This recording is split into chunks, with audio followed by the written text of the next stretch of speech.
Hello everyone, welcome to success with Rai academy. 20 April 2021 के दैनिक जागरण के राष्ट्रीय संस्करण को आज के इस वीडियो में हम डिस्कस करेंगे। तो चलिए वीडियो को शुरू करते हैं।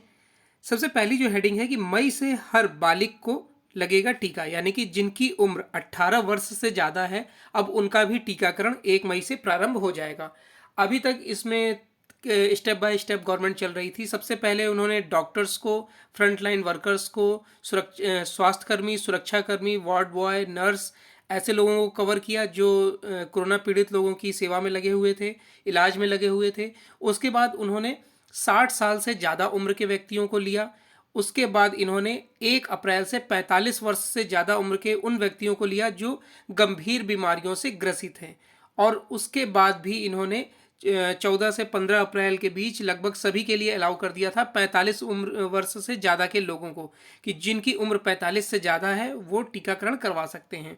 अब 1 मई से उन्होंने ये फैसला लिया है कि 18 वर्ष से ज़्यादा उम्र का कोई भी व्यक्ति टीका लगवा सकता है। 1 मई से 18 साल से अधिक उम्र के सभी लोग कोरोना की वैक्सीन लगवा सकेंगे।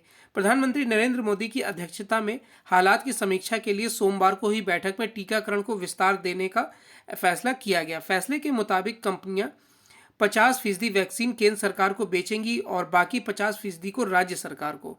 कारपोरेट हाउस या खुले बाजार में इसको भी बेच सकेंगी। शर्त यह होगी कि इस तरह सीधे कंपनियों से खरीदे गए टीके 18 साल से अधिक उम्र के सभी लोगों को लगाए जाएंगे। तो ये एक अच्छा फैसला है। और इसी में ही एक न्यूज़ दी गई है कि 6 दिन के लिए दिल्ली में लॉकडाउन। दिल्ली में मुख्यमंत्री ने घोषणा करी है कि सोमवार से सुबह 5 बजे से ये प्रभावी हो गया है कि 6 दिन का संपूर्ण लॉकडाउन, यानी कि संपूर्ण पूरी तरीके से जैसा पहले लॉकडाउन था वो लगा दिया गया है। क्योंकि दिल्ली में केसेस लगातार एक दिन में 24,000 तक केस आने लगे थे और मुख्यमंत्री ने स्पष्ट कहा था कि ना तो उनके पास बेड उपलब्ध हैं और ना ही ऑक्सीजन। तो ऐसी स्थिति में सिर्फ और सिर्फ लॉकडाउन लगाना उनकी मजबूरी था। और उन्होंने जो इन्होंने प्रेस कॉन्फ्रेंस की है उसमें इन्होंने ये बोला है कि इन जो 6 दिन है जो हम लॉकडाउन लगा रहे हैं उसमें हम बेड की और ऑक्सीजन की व्यवस्था करेंगे और आगे का फैसला आगे आने वाले समय में लिया जाएगा। आगे बढ़ते हैं। आगे फ्रंट पेज पर ही न्यूज़ है कि ब्रिटेन के प्रधानमंत्री बोरिस जॉनसन की भारत यात्रा रद्द। देखिए, इस साल ये दूसरा मौका है जब ब्रिटेन के प्रधानमंत्री की भारत यात्रा रद्द हुई है। इससे पहले भी वो 26 जनवरी को गणतंत्र दिवस के अवसर पर मुख्य अतिथि थे जब उनकी यात्रा कैंसिल कर दी गई थी, क्योंकि उस टाइम ब्रिटेन में कोरोना की दूसरी वेव यानी दूसरी लहर पूरी तरीके से फैल चुकी थी और वहाँ पर भी 1.5 महीने का संपूर्ण लॉकडाउन लगाया गया था। उसके बाद अब जब इनकी यात्रा 25 अप्रैल 2021 से शुरू होने वाली थी, तब फिर भारत में जो स्थिति है कोरोना को लेकर, उस महामारी के बढ़ते प्रकोप को लेकर इन्होंने ये यात्रा रद्द की है। हालांकि ये इसमें संभावना जताई जा रही है कि आने वाले दिनों में यानी कि अप्रैल के बिल्कुल लास्ट में यानी 28 या 29 तारीख को ये वर्चुअल बैठक प्रधानमंत्री मोदी की और बोरिस जॉनसन की वर्चुअल बैठक इसमें हो सकती है। हालांकि ये अच्छा डिसीजन है, क्योंकि अगर वो वहाँ से आते तो उन पर कई तरीके का फोकस करना पड़ता और प्रधानमंत्री मोदी भी उसमें व्यस्त रहते, तो ये एक अच्छा डिसीजन माना जा सकता है। हालांकि जो विदेश यात्रा की बात है उसमें प्रधानमंत्री नरेंद्र मोदी की भी अगले महीने ही एक यात्रा थी पुर्तगाल की। यात्रा पर उन्हें जाना था जहां भारत और यूरोपीय संघ के बीच लंबित शिखर बैठक होनी तय की गई थी। मोदी की इस दौरान फ्रांस की संक्षिप्त यात्रा पर जाने की भी तैयारी चल रही थी, लेकिन देश में कोरोना की स्थिति को देखते हुए मोदी की इस यात्रा को लेकर संशय पैदा हो गया है। इसी तरह से अप्रैल में जापान के प्रधानमंत्री के भी भारत आने को लेकर दोनों देशों के बीच संपर्क बना हुआ था। इसकी भी संभावना अब खत्म हो गई है। कोरोना के बढ़ते मामले को देखते हुए विदेश मंत्रालय की तरफ से आयोजित होने वाली रायसीना डायलॉग यानी कि जो 13 से 16 अप्रैल तक में थी उसको भी कैंसिल कर दिया गया है।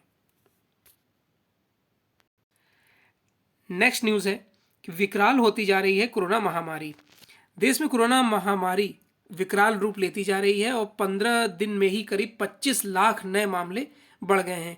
कुल संक्रमितों का आंकड़ा भी 1.5 करोड़ को पार कर गया है और इसमें ज़्यादा से ज़्यादा लोगों की मौत भी अब देखने को मिल रही है। और सक्रिय मामलों की संख्या जो है वो 19 लाख को पार कर गई है। अगर हम सिर्फ 24 घंटे की बात करें तो 24 घंटे में ही 2,73,810 नए मामले आए हैं, जो कि अभी तक का ये रिकॉर्ड है। करीब 50,61,000 से ज़्यादा इसमें कुल संक्रमितों की संख्या हो गई है। हालांकि ये सरकारी आंकड़े हैं और आंकड़े इससे कई गुना और ज़्यादा हो सकता है। रविवार को ही 13.56 लाख टेस्ट किए गए थे, तब इसमें 2,73,000 लोग पॉजिटिव पाए गए थे।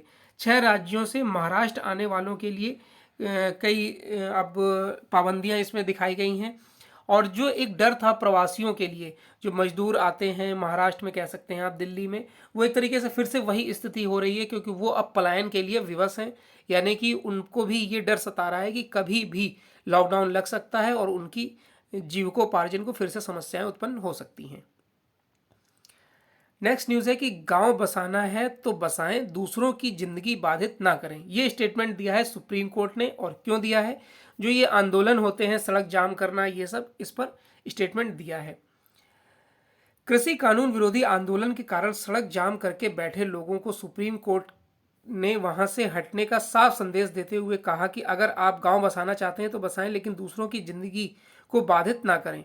कोर्ट ने मांगों के लिए आए दिन सड़क जाम करने के मामले पर कहा है कि अपनी जगह ठीक आप हो सकते हैं, लेकिन रास्ता रोकने की प्रवृत्ति ये सही नहीं है। सीएए के खिलाफ आंदोलन, नए कृषि कानून के खिलाफ आंदोलन जैसे मामलों में सड़क जाम ने जहां लोगों की दुश्वारियां काफ़ी बढ़ा दी हैं, वहीं कई मामलों में यह विरोध का एक नया नकारात्मक तरीका बनता जा रहा है। देखिए, जो संविधान है वो हमें आंदोलन की छूट देता है, यानी कि अधिकार देता है। संविधान के अनुच्छेद 14 से 32 के बीच जितने भी अनुच्छेद हैं वो मूल अधिकार में दिए गए हैं। आप इसमें लिंग, जाति, धर्म या फिर क्षेत्र के अधिकार इसमें शामिल किए गए हैं, शामिल किए गए हैं, और किसी से मतभेद नहीं किया जाएगा, ये भी इसमें शामिल है। अनुच्छेद 19 के तहत हर नागरिक को विचार और अधिकार का, यानी कि अभिव्यक्ति, अपनी बात रखने का अधिकार इसमें दिया गया है। उसी के तहत जो जनहित याचिका इसमें दायर की गई है उसमें यह बताया गया है कि लोगों की जो बोलने की आज़ादी है वो छीनी जा रही है। नेक्स्ट पेज पर आते हैं। इसमें हम एडिटोरियल पेज पर आते हैं। एडिटोरियल पेज में जो हमारा पहला आर्टिकल है कि छोटे उद्योगों को सहारा दे सरकार, और ये आर्टिकल लिखा है आर्थिक मामलों के जानकार भरत झुंझुनवाला द्वारा। कोविड महामारी के जो कारण जो छोटे उद्योगों को नुकसान हुआ है उस पर ही लिखा गया है आर्टिकल। आर्टिकल में बताया गया है कि अंतर्राष्ट्रीय सलाहकार फर्म मैकिन्जी के एक हालिया अध्ययन के अनुसार कोविड महामारी के कारण यूरोपीय संघ के करीब 50% छोटे उद्यम एक साल के भीतर दम तोड़ देंगे। अपने देश के हालात भी इससे बहुत अलग नहीं हैं। छोटे उद्योग कई बड़े फ़ायदों की सौगात देते हैं, जैसे वही सबसे ज़्यादा रोजगार सृजन करते हैं। ऐसे में उन्हें बचाना आवश्यक है। इसके लिए उनके समक्ष पैदा संकट के कारणों की पड़ताल करना आवश्यक हो गया है। उनकी मुश्किलों की एक बड़ी वजह ऊंची लागत का होना है। लागत ऊंची होने के मुख्य रूप से 4 कारण होते हैं। इनमें पहला कारण सूचना की उपलब्धता का है। जैसे मान लीजिए कानपुर के उद्यमी को हैदराबाद के बाजार में माल बेचना हो तो उसकी आवाजाही का खर्च तो बड़े उद्यमी के बराबर आता है, लेकिन उनकी बिक्री उतनी अधिक नहीं हो पाती। मिसाल के तौर पर वह 1 लाख का माल बेचेगा तो बड़ा उद्यमी 1 करोड़ का, और आवाजाही की लागत उसी अनुरूप समायोजित हो जाती है। दूसरा कारण मानव संसाधन से संबंधित है।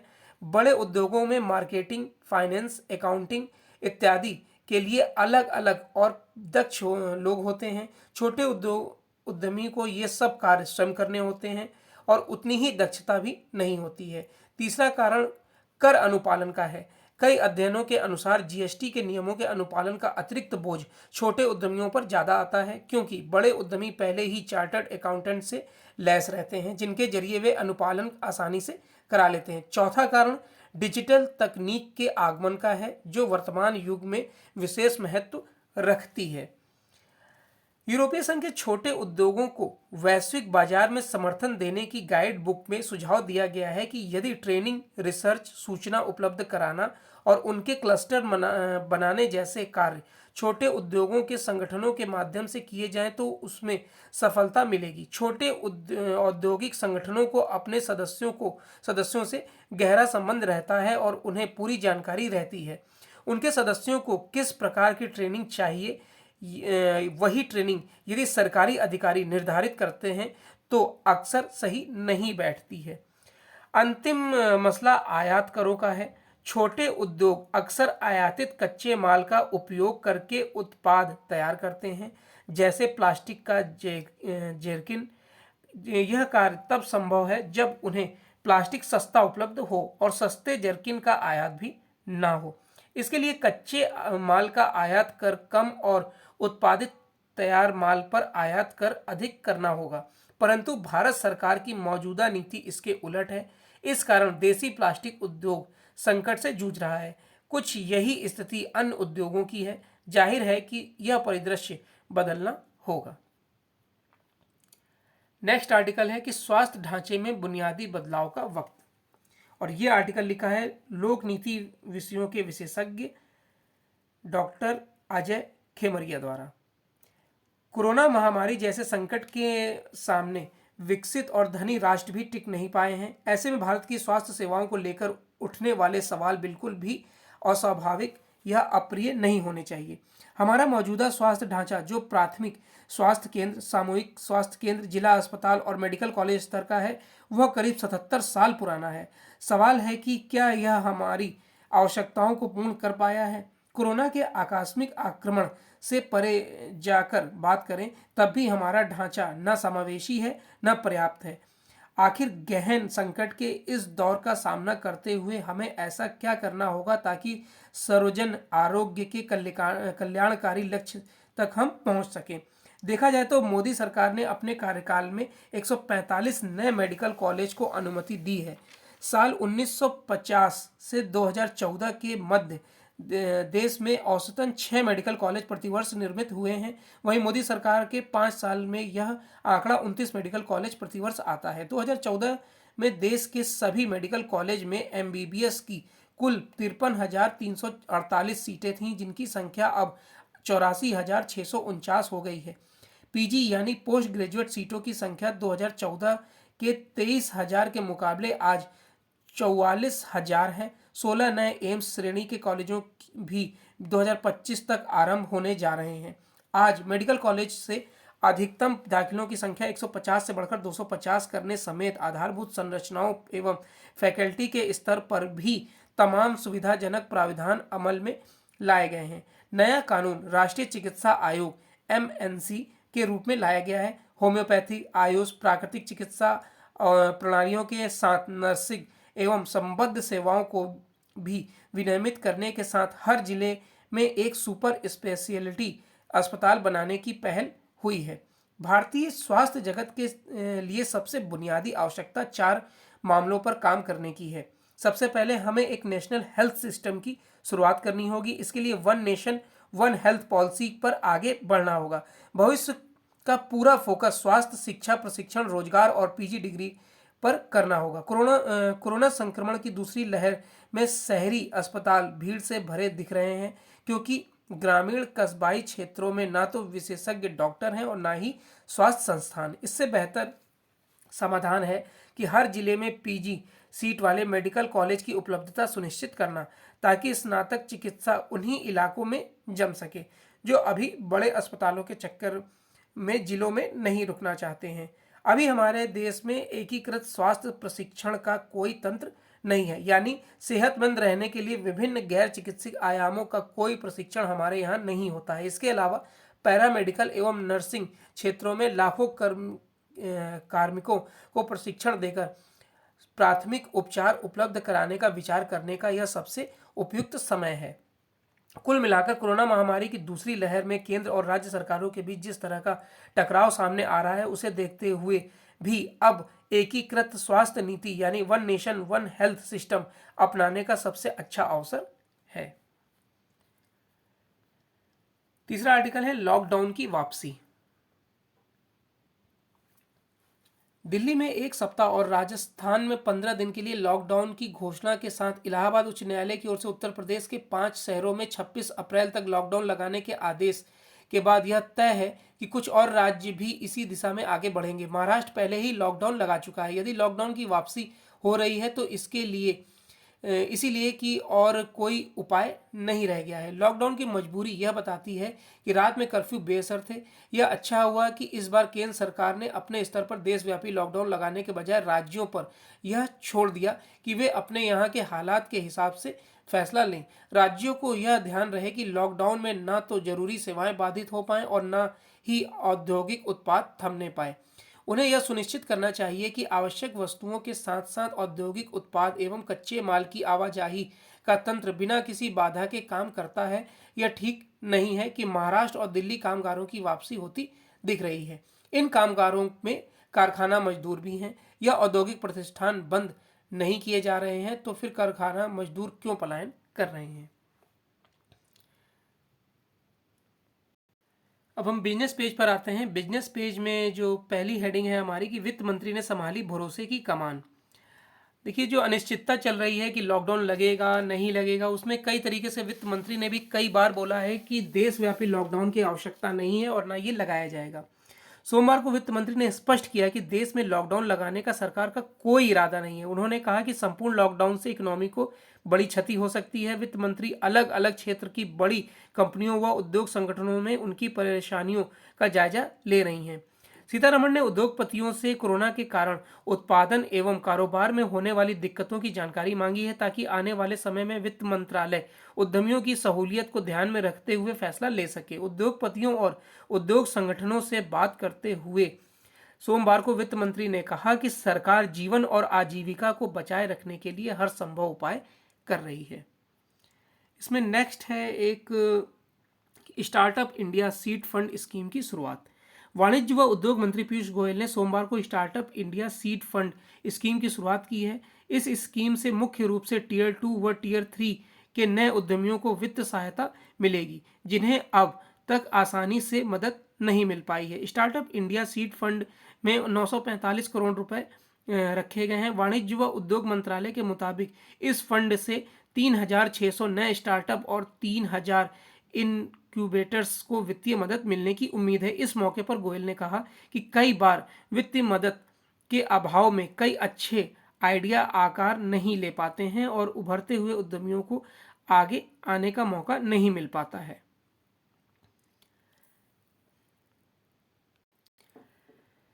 नेक्स्ट पेज पर आते हैं। नेक्स्ट पेज में है कि बांग्लादेश में लॉकडाउन बढ़ा, कई देशों में अभी भी नहीं थमा है कोरोना।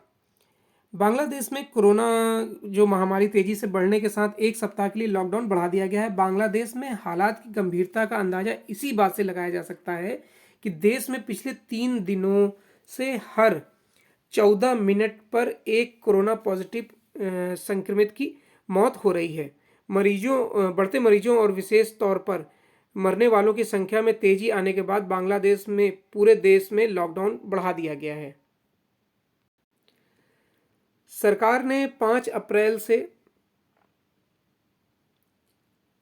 लॉकडाउन लगा रखा है। जापान में भी तेजी से कोरोना के बढ़ते मामलों के कारण प्रदेश की सरकारों ने खुद ही इमरजेंसी लगाने की मांग शुरू कर दी थी। ओसाका के गवर्नर ने राज्य में संक्रमण के तेजी से फैलने के चलते 2 सप्ताह तक इमरजेंसी लगाने की सिफारिश की थी। और आगे न्यूज़ है कि सेना वापसी के बाद अफगानिस्तान में सुरक्षा से अमेरिका ने पल्ला झाड़ा है।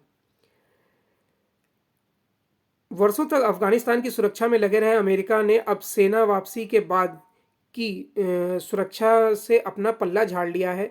अमेरिका ने कहा है कि सेना वापसी के बाद अफगानिस्तान की सुरक्षा की कोई गारंटी नहीं ली जा सकती है। अमेरिका के राष्ट्रीय सुरक्षा सलाहकार जैक सुलिवान ने फॉक्स न्यूज़ के कार्यक्रम में यह सवाल के जवाब दिया कि 2011 में जब इराक से अमेरिकी सेना वापसी के बाद इस्लामिक स्टेट ने कब्जा कर लिया था, तब राष्ट्रपति बराक ओबामा ने दोबारा सेना भेजी थी।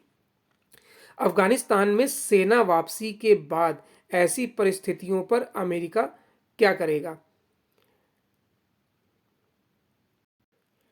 एक और इसमें लास्ट न्यूज़ है हमारी कि नासा के हेलीकॉप्टर ने मंगल पर भरी पहली उड़ान।